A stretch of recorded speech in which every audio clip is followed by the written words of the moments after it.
بات ٹال ہی نہیں سکتی ہے، لیکن اس کے باوجود بھی مورخوں نے لکھا ہے، علماء نے لکھا ہے کہ مصطفیٰ نے سیدہ سے اجازت مانگی تاکہ صبح قیامت تک آنے والی نسلوں کے لیے سنت ہو جائے کہ بیٹیوں کا جب رشتہ کیا جائے تو بیٹیوں سے اجازت لینا نبیوں کے نبی کی سنت ہے۔ اپنی مرضی سے دوستوں میں بیٹے کہ میں نے رشتہ کر دیا، بچی کو بیچاری کو خبر ہی بھی نہیں ہے، اگر یہ انکار کرے گی تو بے وفا۔ نہیں، ایسا نہیں ہے میری بہنوں، میرے بھائیوں، یہ بات کان کھول کے سن لو۔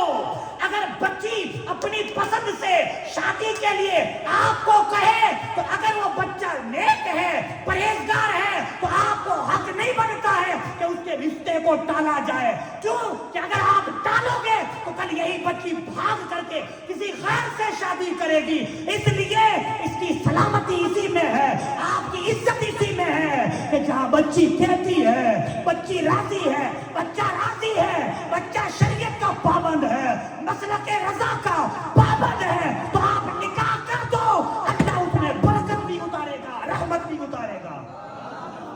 بنگلوں کی تلاش میں ہے، بلڈنگوں کی تلاش میں ہے کہ لڑکے کے پاس بلڈنگ ہے کہ نہیں ہے، 4-5 کاریں ہیں کہ نہیں ہے۔ میری بہنوں، 4 کاروں والے آپ کی بچی کو خوش نہیں رکھ سکتے ہیں، سنت رسول پہ چلنے والا خوش رکھ سکتا ہے۔ 4 کاروں والوں کی میں نے ہسٹریاں پڑھی ہے کہ وہ 1-2 گھنٹہ تو بیوی کے پاس سے جب باہر نکلتا تو 4 گرل فرینڈیں ہوتی ہے، مالداروں کی گرل فرینڈیں بھی خوب ہوتی ہے۔ اللہ ماشاء، سب مالدار ناراض مت ہونا، لیکن یہ جو دور چل رہا ہے اسی حساب سے میں عرض کر رہا ہوں، اللہ آپ سب کو غنی کرے، عثمان غنی کے خزانوں کا صدقہ عطا فرمائے، لیکن غنی کے ساتھ میں عثمان غنی کی سیرت پہ عمل کرنے والے بھی بنا دے۔ ہاں، تو اس لیے غربت کی وجہ سے نیک رشتہ آئے، غربت کی وجہ سے نہ ٹالا جائے۔ اور کبھی کبھی تو ہوتا بھی ایسا ہے، غریب ٹیچر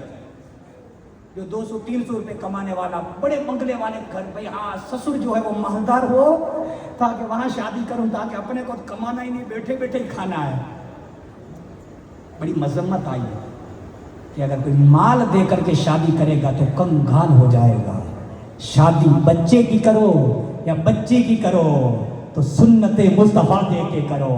کہ بچی جس سے شادی ہو رہی ہے، جب بچہ یا بچے کے گھر والے شادی کرنے کے دیکھے تو پھر کہنے اپنے محلے کے امام سے، مولوی صاحب سے پوچھے کہ یہ بچہ یہاں سے شادی کرنے کی تمنا ہے، یہ بچہ فجر میں آتا ہے یا نہیں آتا ہے، ظہر میں آتا ہے یا نہیں آتا ہے، عصر میں آتا ہے یا نہیں آتا ہے، مغرب میں آتا ہے یا نہیں آتا ہے، عشاء میں آتا